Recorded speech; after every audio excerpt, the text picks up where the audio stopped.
कार्यवाहक अध्यक्ष जन स्वराज पार्टी आपसे एड्रेस कर रहा हूं। आज हम कुछ उम्मीदवारों की जो आने वाले उपचुनाव में जन स्वराज पार्टी के उम्मीदवार हैं उनकी घोषणा करने वाले हैं। दो विधानसभा क्षेत्रों में विभिन्न कारणों से जो कुछ बदलाव आए हैं उनके बारे में हम आपको सूचित करना चाह रहे हैं। तरारी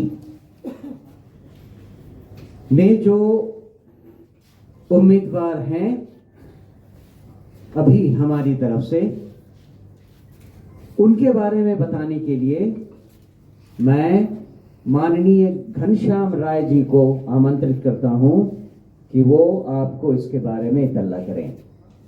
माननीय घनश्याम राय जी। धन्यवाद।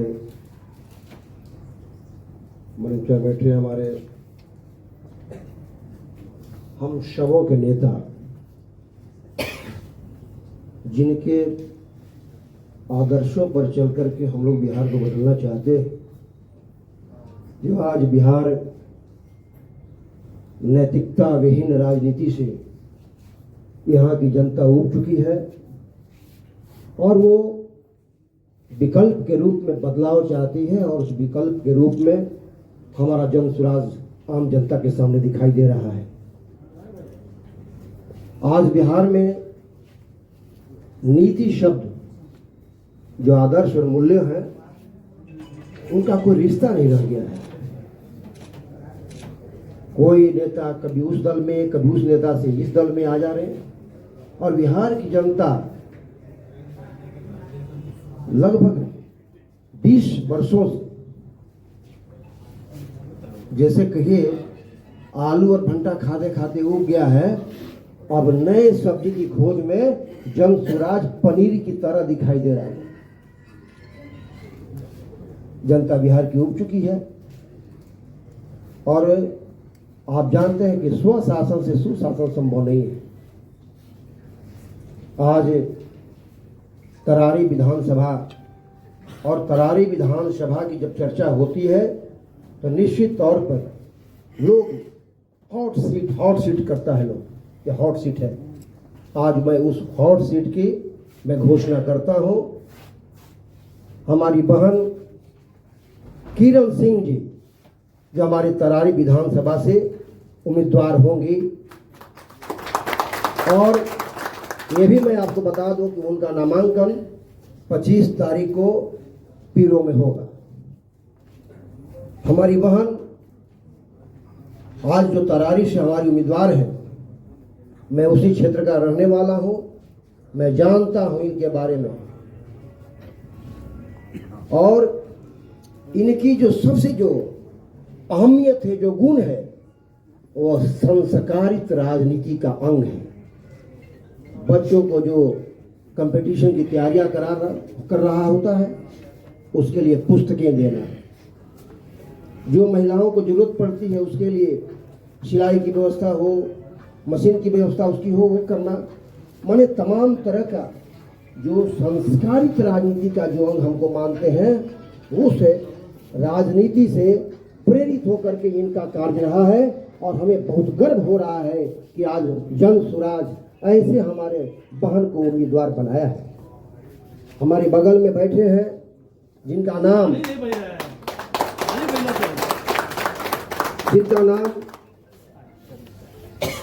पहले से हम लोग पटना के प्रेस कॉन्फ्रेंस में घोषित किया था।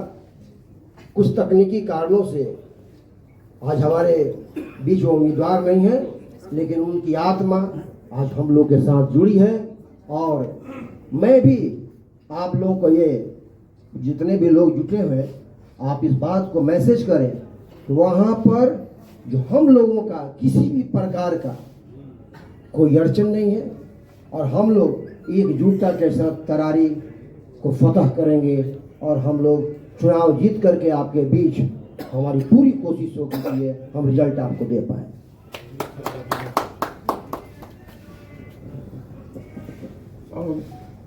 प्रशांत किशोर जी ने राजनीति को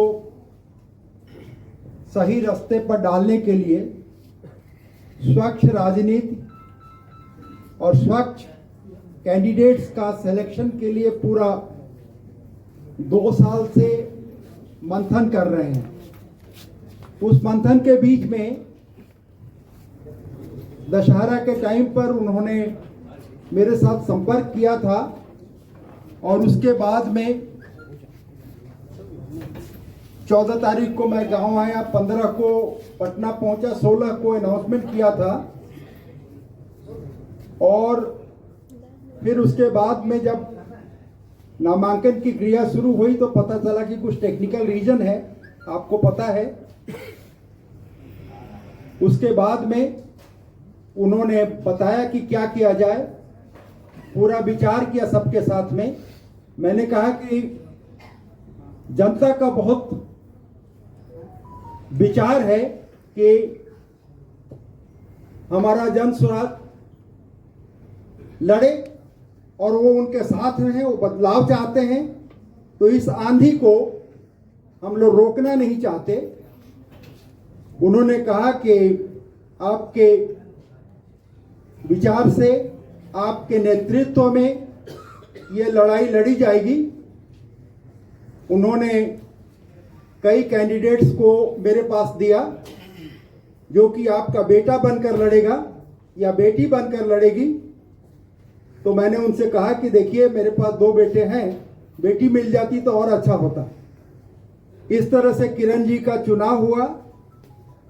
तो मैं कह रहा हूं कि नॉट वही रीजन था, इन्होंने अपना नाम स्टैब्लिश कर रखा है। मेरे गांव में करथ में इनको सब कोई जानता है और जन समाज के वहां के विकास के लिए वहां की महिलाओं के साथ में ये 5-6 साल से काम कर रही हैं और इनका नाम काफी वहां प्रसिद्ध है। हमारे को जन सुराज की तरह से ये बहुत खुशी है कि ऐसा कैंडिडेट हमें मिल गया जो महिला है, महिलाओं में बहुत प्रसिद्ध है और हम मिल करके चुनाव लड़ेंगे। लड़ाई मेरी ही है। अभी तक मेरा काम वो महाभारत में अर्जुन का था लड़ने का, अब मेरा काम मेरे नाम से होगा। मैं श्री कृष्ण हूं तो कृष्ण के तौर पर मैं इनका सारथी बनकर इस लड़ाई को लड़ूंगा और जीत जो है वो सही रास्ते पर जो चल रही है पार्टी उसकी होगी। इसके साथ में मैं चाहूंगा कि ये मैसेज जाए कि हमारा जो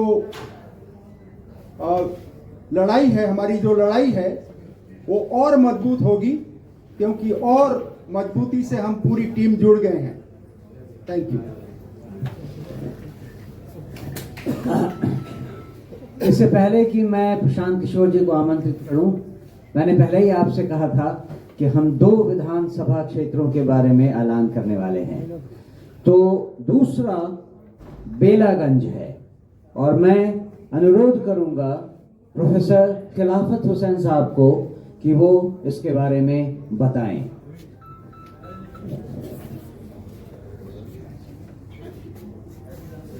मौजूदा हाज़रीन को सलाम व आदाब। पटने में बेला संविधान क्षेत्र के लिए अमजद साहब को हम लोगों ने मिलकर इनको तय किया। क्या सूरत हुई मैं तो नहीं था पटने में, बाद में इन्होंने ने मेरा नाम प्रपोज कर दिया कि जब प्रोफेसर ही लड़ेंगे तो प्रोफेसर खिलाफत साहब लड़ेंगे। खैर बहरहाल इतने दिन चलता रहा। मैं इसके लायक नहीं, मैं ताल्लुम यानी पढ़ने पढ़ाने का मेरा मिजाज सियासी मिजाज नहीं। मेरे लिए मुश्किलें सामने आ रहा था। हम इस दौड़ धूप का आदमी नहीं। उम्र भी मेरी आप देख रहे हैं, मुझे नौजवान साथी ही चाहिए। हालात कुछ ऐसे बन गए कि खैर मेरे भाई बाबू अमजद साहब को फिर किसी तरह तैयार किया गया। अब ये तैयार चूँकि हो गए, इसलिए मैं इन्हीं का नाम पेश कर रहा हूँ बेलागंज विधानसभा में। और मैं इनके साथ